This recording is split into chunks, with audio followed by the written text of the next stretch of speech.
Good evening, everybody.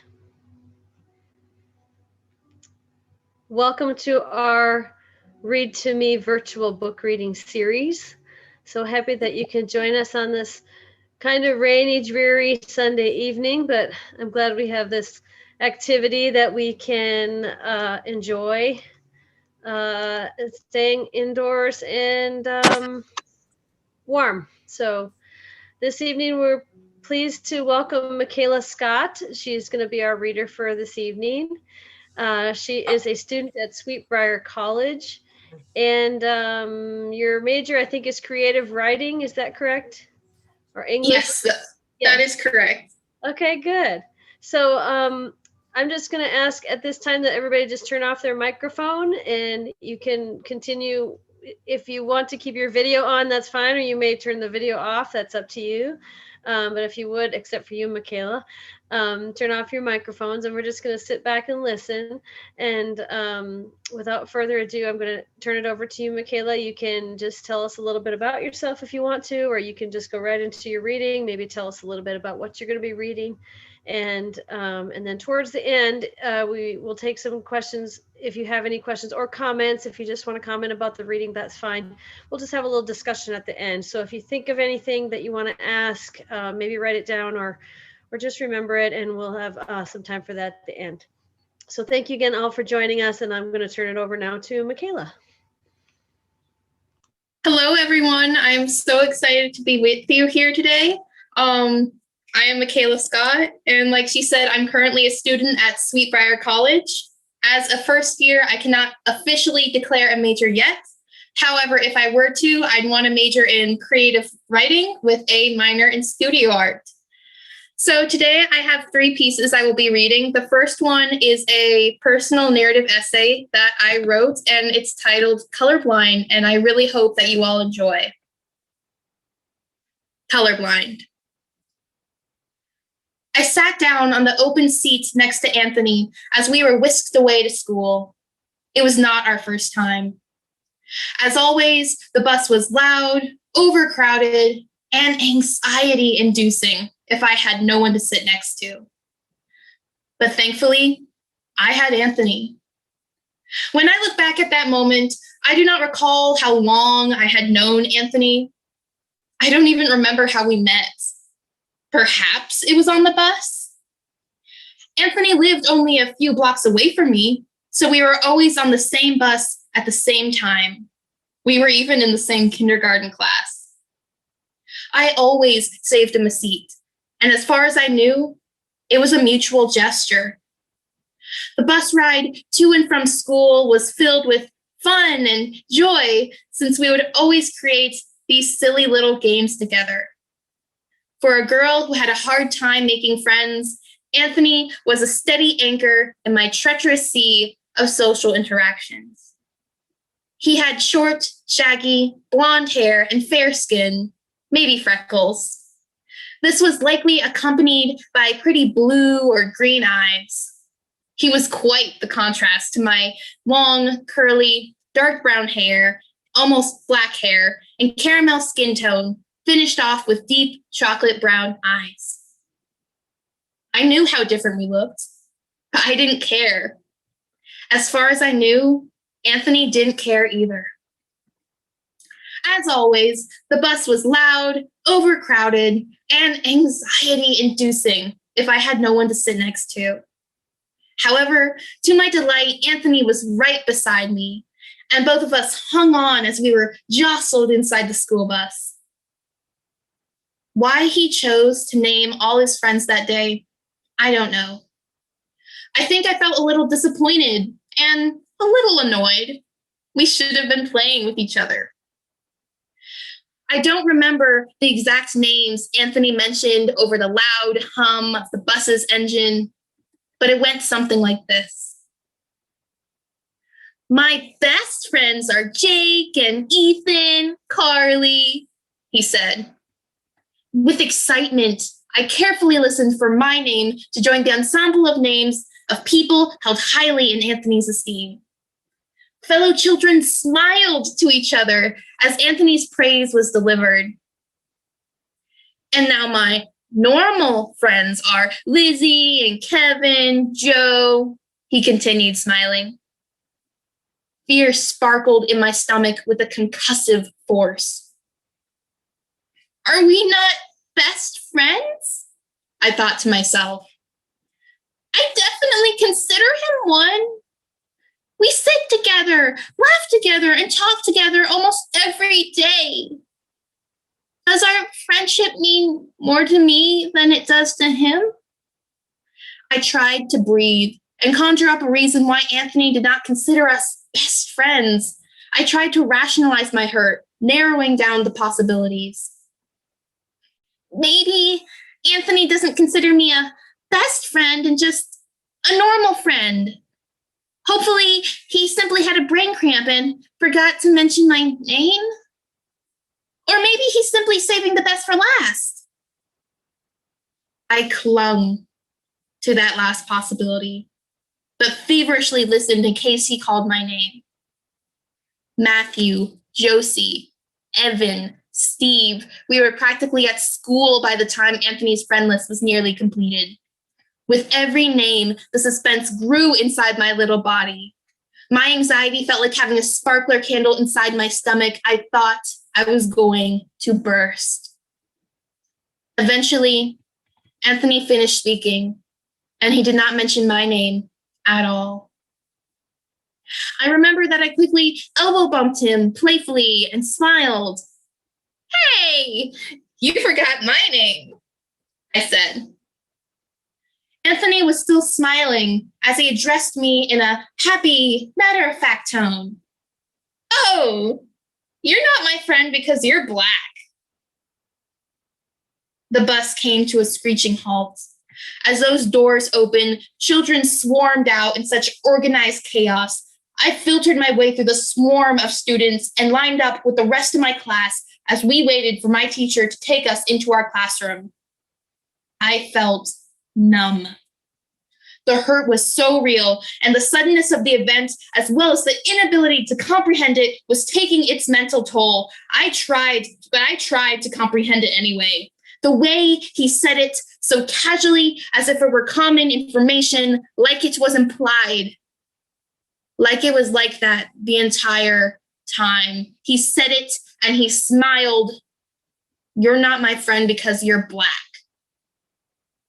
Little did I know that one phrase, those 7 words, would echo in my thoughts for over a decade. What did I do? I thought. What am I if I'm not your friend? We are friends. I don't understand. As I stood in line, confused, upset, and crying internally, someone kicked my ankles from behind. It wasn't incredibly hard, but it was enough to be felt. They kicked me again. Annoyed, I turned around to see who was kicking me and to politely ask them to stop. I found myself face to face with a boy with fair skin, shaggy blonde hair, and greenish blue eyes. I wanted to cry. Please stop kicking me, I said. I turned back around. Just as I did, Anthony kicked me again and again. I don't know how many times the event repeated itself. All I know is that he just kept kicking. Stop it, Anthony, I said angrily. He said nothing, but I believe he just continued to smile as he kicked my ankles repeatedly. The whole time, I was trying not to cry. I would feel so embarrassed to have cried in front of the other kids, but that was the final straw. I was trying to be strong, but I just couldn't take it anymore. With my back to Anthony, I started to sob. Stop it, Anthony, I said as I swiveled around to face him again. It was at that moment that Miss Giesinger was upon us. What is going on here? Oh, Mykela, why are you crying? I think she said. I don't remember if I confessed to her the racist comments Anthony had slung at me, but I do recall that I told her Anthony wouldn't stop kicking me. With a stern face, my teacher pulled Anthony out of line to scold him. The two came back, and Anthony was forced to apologize. He said the apology, but I felt deep down that it wasn't sincere. Later that day, I ran to my mom with tears draining down my face, and I told her everything. The bus ride, the lists, the comment, the kicking, everything. With a fierceness only a mother could show, she immediately walked me down to Anthony's house to speak to Anthony and his parents. I was very nervous. The next thing I clearly remember was standing outside and hiding beside my mother as I faced Anthony and his. Anthony's mother seemed nice and concerned when I tried to convey what happened. I was a mess and tried not to cry. I sputtered as I spoke. Anthony said I wasn't his friend because I'm black. With those final words, I broke down crying. I did not, said Anthony. That hurt. My friend disregarded me like a trash bag, kicked me like a bully, and now he called me a liar. Yes, you did. No, I didn't. Around that time, Anthony's mother pulled him aside. Every time I heard him say, I didn't do it, was like another piece of my heart breaking. However, when I saw that Anthony started to cry as his mother scolded him, I couldn't help but feel bad. I was hurt. I wanted an apology. I wanted this to have never have happened. But I didn't want Anthony to cry. After what seemed to be only a few seconds, as well as a lifetime, they both returned. At that moment, Anthony's face reflected mine, red, dripping, and tear-stained. Again, Anthony was forced to give me an apology, and I think I remember that it wasn't sincere. That hurt the most. It almost felt like it would have been better if Anthony hadn't apologized at all. After that day, our friendship ended. We no longer rode the bus together, and I don't remember seeing Anthony ever again. Interestingly, I've had people downplay this event when I share this experience. I've heard people tell me he, Anthony, was just a child and he probably didn't even know what it meant. In short, I've been told that this horrifically enlightening memory of my childhood wasn't a big deal. I realized that Anthony was a child. So was I. However, it was obvious that Anthony understood enough of what racism meant to know what made us different from each other, and apparently what gave him grounds to treat me the way he did. I often wonder, what would I do if I saw Anthony again? We are no longer children on the school bus, but adults, or at least close to it. Would I recognize him? Would he recognize me? There's still a part of me that can't help but long for what we had. The other part of me is cautious about what might have changed or stayed the same.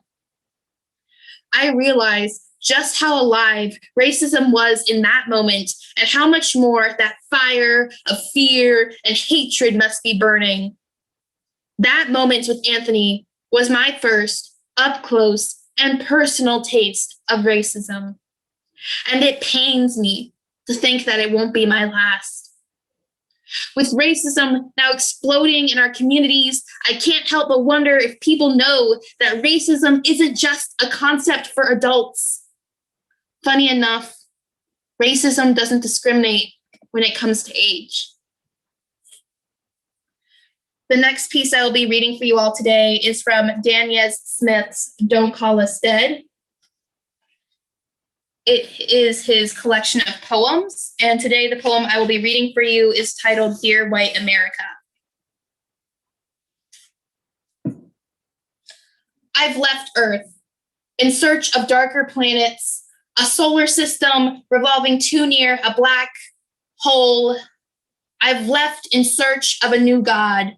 I do not trust the God you have given us. My grandmother's hallelujah is only outdone by the fear she nurses every time the blood-fat summer swallows another child who used to sing in the choir. Take your God back. Though his songs are beautiful, his miracles are inconsistent.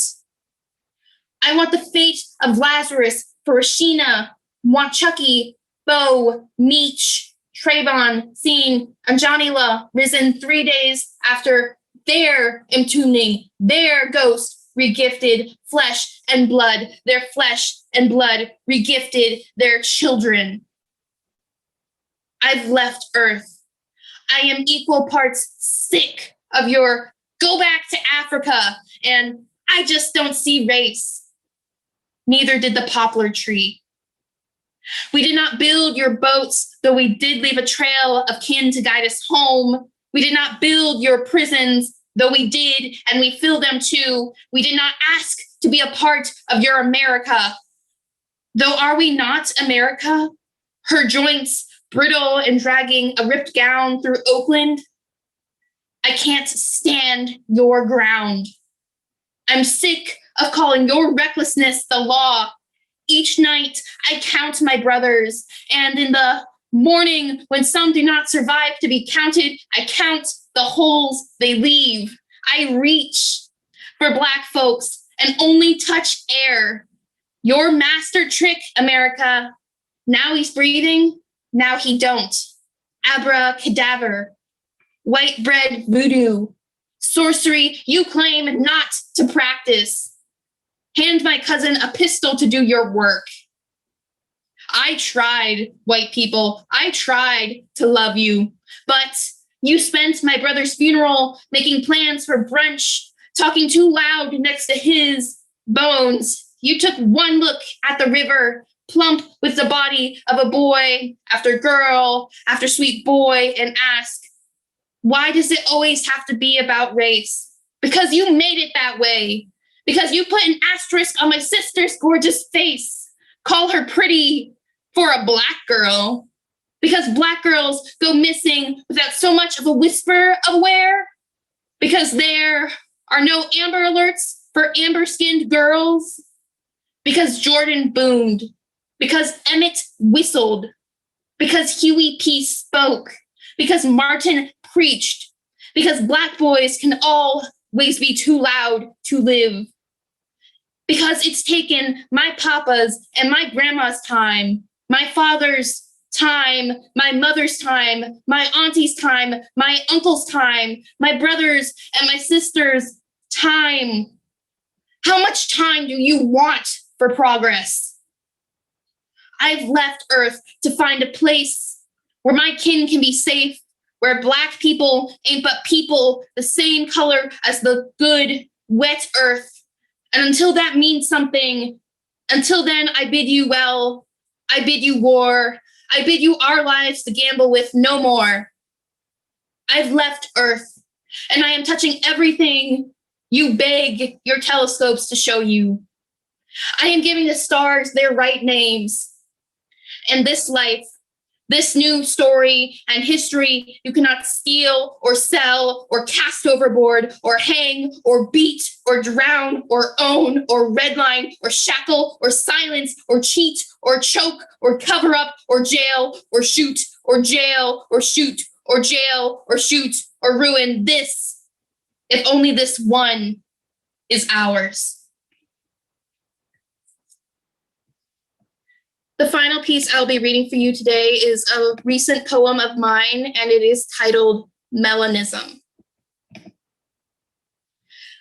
I see your sweet whiskers, shiny paws, and sleek tail in dreams, in the world, in my life. I feel you. It's not hard to understand. On those dark days, you know what it's like to face prejudice and to be cheated and judged and scorned and bullied and hassled for being different, for just being you and me, victimized for being Black. But we also share something stronger, hope. Your soul is a mirror to mine. We know someday, anyway, we'll be okay. Our glass is cracked, but not broken. Not now. Our hearts beat as one, sharing melodies of maidens of strength and melanism. Thank you all so much.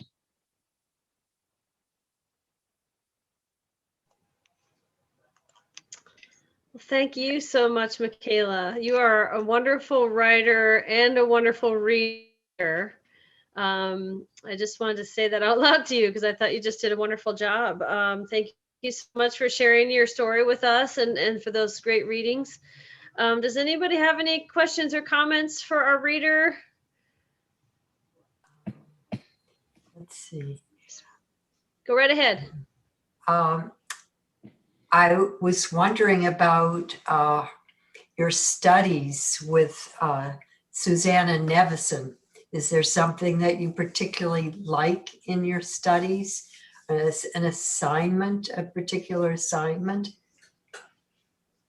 That is a great question. I absolutely love Professor Nevison so much. And the poem Melanism is actually one of our final project assignments that I just recently had to turn in. And because it was also on theme with the other pieces I was reading, I figured, why not?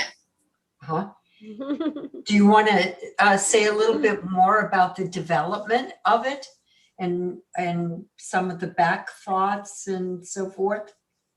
Sure. We had to create 5 poems this semester, and I know the outline she gave us for this 5th poem. I'm pulling it up right now. Mm-hmm. For our 5th poetry assignment, she said, and I quote, "Take a poem you wrote earlier in the semester and write a poem that seems to be in the same vein, part of a sequence of poems as your earlier poem. Maintain the same speaker, general tone, structure, approach to line breaks, and general topic." So with that, I decided, okay, I already have the framework done for my other poem. Now I just need something else to say. And so the poem I previously made mentioned cats in a way. So I decided I'd tie in cats in this poem. In the first lines, I see her sweet tail and whiskers and dreams, etc. But also figure out a way when I'm making that poem to make it tie into the topic of racism. Mm-hmm. Do you have a cat? I do have a cat, and she is a Black cat. Her name is Chelsea, and I love her to pieces. Great. That's wonderful. Yeah. Just great. I really did enjoy your reading and your writing. Very good. Now you graduate in a few years, right? Yes, this is my first year, which is weird that it's almost done. It doesn't quite feel right. I feel like I just got here. It flies by. So what do you want to be when you grow up?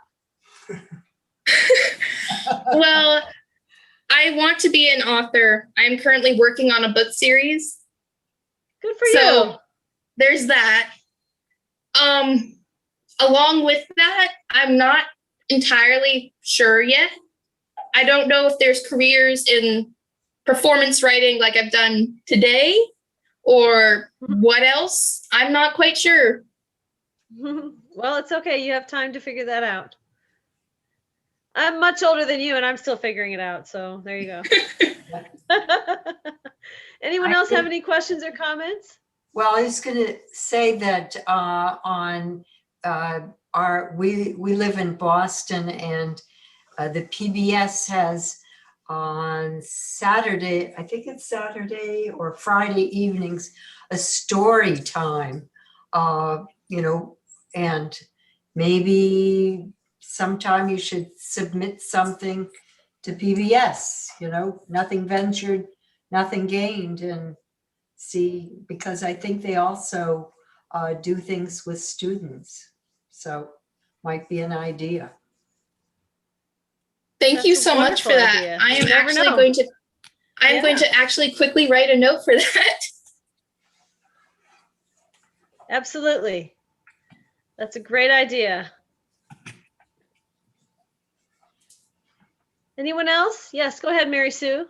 Hi, Mykela, is that correct? Yes. It's a beautiful name. The first reading you did was an essay. Did you write that? Yes, I did. Okay, I have to tell you, and I hope I say this right.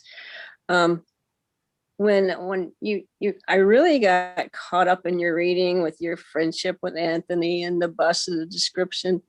And when you said the first time Anthony said, "You can't be my friend, you're Black," it hit me in the face. And that's the first time I've felt that about racism.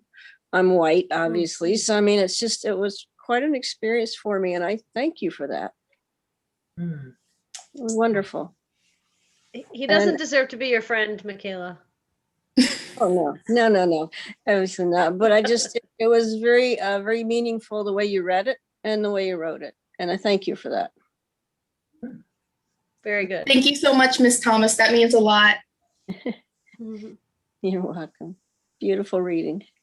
I think Mary Sue and I were neighbors growing up, and we both had lived with Blacks in our families, and I think as children we loved our relationships with the Black people in our lives because they were very, very kind to us. And as an adult, I often think that maybe they were hopeful that as adults, we would remember that kindness. And Mary Sue, because Mary Sue's family had a wonderful person that stayed with them forever. And then when her mother, who lived into her 90s, continued to need care, I believe the daughter of Mabel, right, came in, Mary Sue. Yes. So, you know, there's a certain something about us as white children being cared for, and you know, the wonderful things that the Black people we lived with did for us, I think stayed as great memories.